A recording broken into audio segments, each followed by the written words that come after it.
अभी 3 मार्च 2026 के दिन सऊदी अरब की जो एम्बेसी है ना, वहां पर सीआईए की जो डेस्क लगती थी, वो असल में एक डेस्क नहीं थी, एक बहुत बड़ा ऑफिस था। और वो ऑफिस एम्बेसी के अंदर ही एक सब ऑफिस था। मतलब ऐसे समझिए कि एक बहुत बड़ा एरिया है और कई यार्ड्स में होकर के एरिया है, और उनमें से आपने कोई डेडिकेटेड एक कमरा या एक बहुत बड़ा ऑफिस सीआईए को दिया हुआ है। अच्छा, गल्फ के अंदर अमेरिका की बहुत ज्यादा एक्टिविटीज हैं। मतलब ये सऊदी है, बहरीन है, कतर, कुवैत, ये सब वो देश हैं जो अमेरिका की सुरक्षा एजेंसीज की वजह से सुरक्षित हैं। मतलब ये समझिए कि ये लोग अपनी सेना को बिठा के रखते हैं, यहाँ पर कोई इलीगल एक्टिविटी ना हो, चाइना इंटरफेरेंस ना करे, ईरान इंटरफेरेंस ना करे, आतंकी संगठन इंटरफेरेंस ना करे और अमेरिकी हित बचे रहें। इनको ध्यान में रख करके ये लोग काम करते हैं। तो अब हुआ क्या कि 3 मार्च 2026 के दिन ईरान की तरफ से चली हुई जो शहीद ड्रोन है, उन शहीद ड्रोन ने एग्जैक्टली एम्बेसी में जहां सीआईए की टेबल लगती थी, समझिए कि ये कमरा है, जैसे को कहें, जैसे मान लीजिए कि किसी महल के अंदर एकदम खजाना है, खजाना जो है उस खजाने वाली जगह पर ही जाकर के गोला पड़ा। और चलने वाला ड्रोन कौन सा था?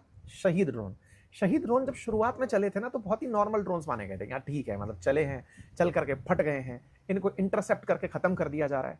लेकिन विचारणीय बात यह है कि जिस अमेरिका ने दुनिया भर की सुरक्षा एजेंसीज को अपनी सुरक्षा में तैनात कर रहा हो, एम्बेसी के अंदर भी जो लोग हैं उनकी सुरक्षा अमेरिका की एम्बेसी का मतलब समझिए। पहले एम्बेसी क्या है कि अगर किसी देश में, जैसे मान लीजिए भारत के अंदर अमेरिकी एम्बेसी है, तो उसे ट्रीट यही किया जाता है कि ये अमेरिका ही है, मतलब उसके अंदर अमेरिका का ही शासन चलता है।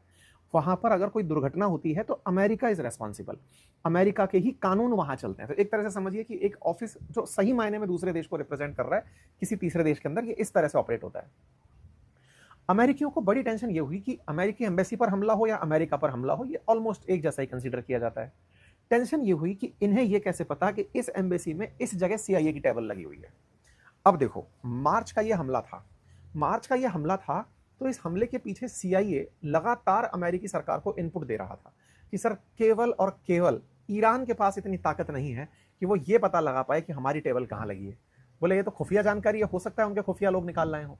बोले देखिए सर, मान लिया कि खुफिया एजेंसीज को पता होता है कि भाई इसके कर्मचारी यहां हो सकते हैं, या संदिग्ध होता है कि इस जगह पर बैठे होंगे। बोले एक आध जगह हो तो देखा जाए, गल्फ में जितनी भी जगह पर हमले, जहां पर अमेरिकी मिशन नहीं है, किसी सिविलियन एरिया में भी हमला हुआ है, तो बोले वहां पर सीआईए के ट्रेसेस थे। अब ये ओपनली तो आप स्वीकार कर नहीं सकते। किसी, मान लीजिए किसी पब्लिक बिल्डिंग के अंदर हमला हुआ है, अब आप पब्लिक बिल्डिंग में हमला हुआ है, ये तो नहीं कह सकते कि यहाँ सीआईए रहता है, क्योंकि सीआईए ने अपना हेडक्वार्टर घोषित नहीं कर रखा है, ऑफिस नहीं डिक्लेयर कर रखा है, लेकिन सीआईए के लोग कहीं तो रहेंगे ना, तो उन्हें भी निशाना बनाया गया। तो बोले खुफिया जानकारी मान लिया एक बार के लिए ईरान के पास थी, लेकिन ऐसी कैसी तकनीक थी कि ईरान के काम ये शहीद ड्रोन उड़ते हैं और उस जगह जाकर हमला भी कर देते हैं, और अमेरिकी सुरक्षा व्यवस्था धता रह जाती है, मतलब कि वो उसे पकड़ भी नहीं पाती। सवाल उठे तब सवाल रूस तक पहुंचे। रूस तक क्या पहुंचे, अब ये बड़ी इंटरेस्टिंग कहानी है। हुआ क्या कि आप सभी को याद होगा कि रूस और यूक्रेन का जब युद्ध हुआ था ना, तो रूस अपने आप को ये मान के चलता था कि मेरे पास दुनिया की सबसे उन्नत फाइटर जेट्स हैं, मेरे पास में सारी मिसाइल्स हैं, सारे डिफेंस सिस्टम है, S-400, 300, 500 हैं, किंजल जैसी मिसाइलें हैं, सुपरसोनिक, हाइपरसोनिक क्रूज मिसाइलें हैं, तो मैं युद्ध के अंदर बहुत ज्यादा बढ़त लेकर चलूंगा। ये रशिया का आर्ग्यूमेंट हुआ करता था। अब ये जो रशियन आर्ग्यूमेंट था, ये जब तुर्की ने जब रूस के अंदर घुसकर हमले किए थे बायरक्तार ड्रोन्स से, अगर आपको याद हो, तो असल में वो तुर्की हमला नहीं कर रहा था, तुर्की ने यूक्रेन को दिया, यूक्रेन बायरक्तार ड्रोन्स को उठा उठा करके अमेरिका के अंदर चला रहा था। तो ये जब मिसाइलें चल रही, ये ड्रोन्स चल रहे थे, तो रूस के लिए बड़ा मतलब ऐसा विषय रहा कि ये कैसे हो रहा है, मतलब इसको कैसे डिक्टेट किया जाए कि मेरे अंदर ड्रोन घुस जा रहे हैं, S-400 भी नहीं पकड़ पा रहा है। तब रूस को उस समय पर ईरान की तरफ से शहीद ड्रोन दिए गए थे। ईरान ने पहले से बड़ी संख्या में ड्रोन्स बना रखे थे, ड्रोन्स थे, लेकिन उनके पास वो तकनीक नहीं थी जो रूस ने डेवलप कर रखी थी। अब वो क्या थी, मैं वहां तक चलता हूं। रूसी मिसाइलों को आप किसी भी जैमर से, अगर मतलब रूस ने अगर वो मिसाइल के अंदर वो सिस्टम लगा रखा है, तो आप जैम नहीं कर पाएंगे उसे। उस तकनीक को जिसको कि रूस अपने पास ओन करता था, वो तकनीक इन्होंने बदले में, क्योंकि शहीद ड्रोन जब इन्होंने ऑफर किए, तो शहीद ड्रोनों के बदले में रूस ने अपनी ये तकनीक, जिसका नाम है कॉमेटा एम तकनीक, ये उन्हें रिटर्न में दी।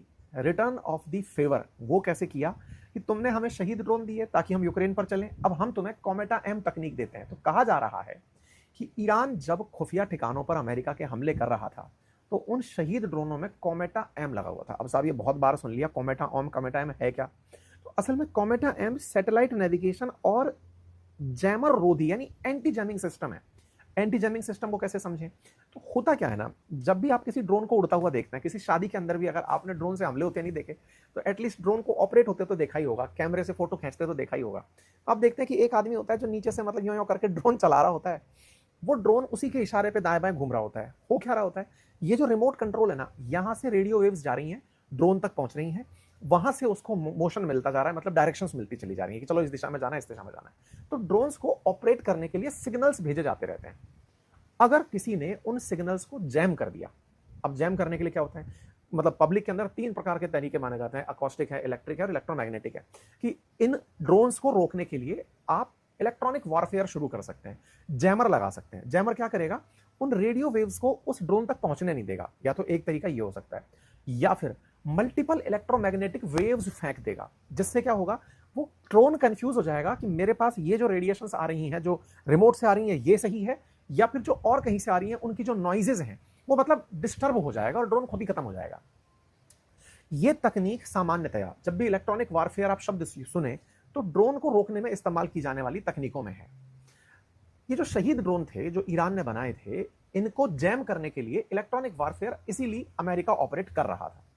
लेकिन अमेरिकी एम्बेसी में CIA की टेबल पर, उस कमरे में जो खजाना कहा जा सकता है, उस खजाने पर हमला होता है और वो सटीक जगह जाकर होता है। अमेरिका ने हालांकि ये डिस्क्लोज नहीं किया कि उसका कोई आदमी मरा या नहीं मरा, लेकिन चिंता इस बात की जरूर हुई कि ये हुआ कैसे। तो बोले साहब इनके पास कोई तो जादुई चीज लग गई है, और वो जादुई चीज काम कैसे करती है वो सुनने में बड़ा मजा आएगा। जैसे मैंने अभी बताया कि कोई ड्रोन उड़ रहा है और उस ड्रोन के पास में रेडियो वेव्स जा रही हैं, सिग्नल जा रहे हैं कि सुनो यहां मारना है, या फिर सैटेलाइट्स GPS के थ्रू या फिर ग्लोनास के थ्रू उस तक सारे संदेश आ रहे हैं कि सुनो यहां जाना है, ऐसे करना है। अब जब ये सिग्नल्स उस तक डिलीवर हो रहे होते हैं, तो ये जो मैंने कॉमेटा M बताया, ये क्या करता है कि जो नॉइजेस वाले सिग्नल्स आते हैं, ये 16 एंटीना पर ऑपरेट होने वाला, 8, 16, 32 ऐसे एंटीना पर ऑपरेट होता है। मतलब कि अगर सिग्नल्स कहीं से पता चल रहा है कि ये जैमिंग सिग्नल्स हैं, मल्टीपल सिग्नल्स जो पहले चले आ रहे थे उसके अलावा कोई सिग्नल आ गए, वो उन सिग्नल्स को ही ब्लॉक कर देता है। मतलब यहां से आ रहा था ले ब्लॉक कर दिया, यहां से आ रहा था ले ब्लॉक कर दिया। सिग्नल ब्लॉक करके जिस सैटेलाइट से आपको उसको संदेश देना है, देखो अभी तक तो रेडियो वेव्स के थ्रू सिग्नल आ रहे थे, अब ये तुरंत उसको शिफ्ट कर देता है सैटेलाइट पर कि सुनो अब तुम्हें ड्रोन को सिग्नल सैटेलाइट से आएंगे, और वो सिग्नल जैसे ही सैटेलाइट पर शिफ्ट होते हैं वो निर्बाध रूप से जाकर के लास्ट मोमेंट तक ले जाकर उसे फोड़ते हैं। अब ये तकनीक सुनने में तो बड़ी अजीब और अटपटी लगेगी कि ये क्या मतलब हुआ। ये मतलब बिल्कुल वैसे ही हुआ कि आपको पता है कि यहां से डिस्टरबेंस आ रहा है, आपने उस डिस्टरबेंस को ही किल कर दिया। डिस्टरबेंस को किल करके कि अब इतनी सारी नॉइजेस में इसके पास कोई और तो आवाज पहुंच नहीं पाएगी, तो बोले इसका ऑपरेशन बदल दो, अब तक नीचे से रेडियो वेव आ रही थी सैटेलाइट से भेज दो। ये तकनीक करके, यानी कि इन लोगों ने इस प्रकार से इस काम को करके युद्ध के अंदर खेल बदल दिया। पता है आरोप क्या है कि जो शहीद ड्रोन कभी रूस की मदद के लिए ईरान ने दिए थे, ईरान को फेवर में रशिया ने कॉमेटा M चिप लगा करके वही शहीद ड्रोन लौटा दिए कि ये सुनो मिल करके अब मैं आपको कुछ एडिशनल देता हूं। और बोले उन कॉमेटा ड्रोन्स को बनाकर या शहीद ड्रोन में कॉमेटा को लगाकर इन लोगों ने फिर CIA की एग्जैक्ट लोकेशन भी शेयर की। मतलब समझिए कि ईरान जो इस युद्ध में अमेरिका को बार बार चुनौती दे रहा है, उसके पीछे कहीं ना कहीं रूसी तकनीकी है। अन्यथा जो ड्रोन उसने बना रखे थे वो इतनी उच्च क्वालिटी के नहीं थे कि उसकी पैट्रियट मिसाइलों से, उसके थार्ड सिस्टम से बच बचा करके एग्जैक्ट उन जगहों पर निशाना मार दें जिन जगहों को उन्होंने तमाम प्रकार से सुरक्षित करके रखा है। ये तो हुई एक बात।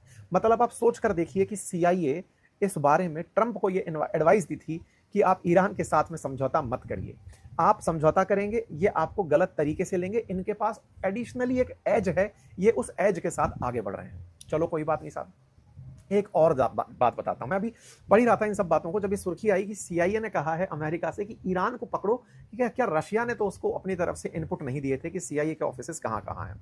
एक जानकारी और मैं पढ़ रहा था, और वो जानकारी क्या थी, ट्रंप ने जब उनका आपको याद है एक बार इनके 2 पायलट्स जो थे वो गिर गए थे, ईरान का हमला हुआ था फाइटर जेट पर और पायलट्स गिर गए थे, और ईरानियों ने ईरान के अंदर ही गिर गए थे और ईरानियों ने उन्हें पकड़ने के लिए कई तरह के ऑफर छोड़ दिए थे। पता है इंटरेस्टिंग फैक्ट क्या है, ट्रंप ने बताया कि हमारे पास CIA ने एक ऐसी तकनीक विकसित कर ली, देखो ये पूरा टेक्नोलॉजी से चलने वाला वॉरफेयर है। उस टेक्नोलॉजी के वॉरफेयर में ट्रंप ने पब्लिक के अंदर इस टर्मिनोलॉजी को यूज करते हुए कहा कि जब ये हमला हुआ था उस समय पर सीआईए ने घोस्ट मर्मर नाम से एक प्रोसेस अपनाया रेस्क्यू का। अब ये घोस्ट मर्मर क्या है? मर्मरिंग। बोले होता क्या है कि आप जब पायलट कहीं गिर गया, मान लीजिए किसी ऐसी जगह पर गिर गया जहां से पायलट को सिग्नल भेजना है, पायलट को सिग्नल भेजना है रेस्क्यू करने वाली टीम को, लेकिन आप किसी झाड़ में, किसी पहाड़ में, किसी गुफा में कहीं घुसे हुए हो, तो आपको खोजा कैसे चला, खोजा कैसे जाए? मैं आपको बता रहा हूं ना कि अमेरिका ने जब अपने पायलट्स का रेस्क्यू किया था ना, किसी दिन उस पर फिल्म बनेगी, ये मैं मानता हूं, क्योंकि उन्होंने बहुत नेक्स्ट लेवल का काम किया था। तो बोले सीआईए ने एक ऐसी तकनीक बनाई है कि आपकी हार्ट बीट्स है ना, इतनी भीड़ में या इतने एकांत में आपकी हार्ट बीट्स की जो मर्मरिंग है, ये अपने व्यक्ति को उससे भी ढूंढ कर निकाल सकता है। ट्रंप ने बकायदा, ये मेरे सामने है वाइस गार्ड 24 की कटिंग है, जिसमें ट्रंप इस बात को क्लेम कर रहे हैं और सीआईए को धन्यवाद दे रहे हैं कि CIA used a futuristic new tool called ghost murmur to find and rescue the second American airman who was shot down in southern Iran. ये पूरी तरह से वारफेयर जो है ना, ये बहुत उन्नत किस्म तक जा चुका है। अब युद्ध जो है वो तकनीकी से लड़े जा रहे हैं। अगर ऐसी तकनीकी दुनिया में चल रही हैं तो यकीन मानिए कि वॉर जो हम फिल्मों में देखते थे ना, कि साहब अमेरिका के अंदर हॉलीवुड की फिल्में ऑप्शन दिखाती थी कि ऐसे युद्ध हो रहा है, इस तरीके से चीज़ें निकल कर आ रही हैं, वो गॉन आर द डेज वाली बातें हो रही हैं। अब ये बड़ा पॉइंट है कि आगे कैसे लैंड करता है, जरूरी आपके सामने इस बारे में चर्चा करेंगे। तो उम्मीद करते हैं कि आपको ये जानकारी पसंद आई हो। आपको क्या लगता है, मतलब इस युद्ध में कौन किसके साथ है? क्या रूस वाकई में खुलकर खेल रहा है? क्या खुलकर वो ईरान के साथ है? क्या खुलकर वो चैलेंज कर रहा है? अगर ऐसा है तो जरूर कमेंट बॉक्स में बताइए। फिलहाल के लिए इतना ही। मैं किसी काम से कहीं बाहर आया हूँ, काम क्या, वैकेशन में कहीं बाहर आया हूँ, तो ऐसी न्यूज़ पढ़ रहा था तो ये जानकारी निकल कर आई, मुझे सोचा कि कुछ बताने का है। मुझे कॉमेट एम अच्छा लगा बताने के लिए, घोस्ट मरमर अच्छा लगा, आपको भी जानकर अच्छा लगा, जरूर बताइए। धन्यवाद।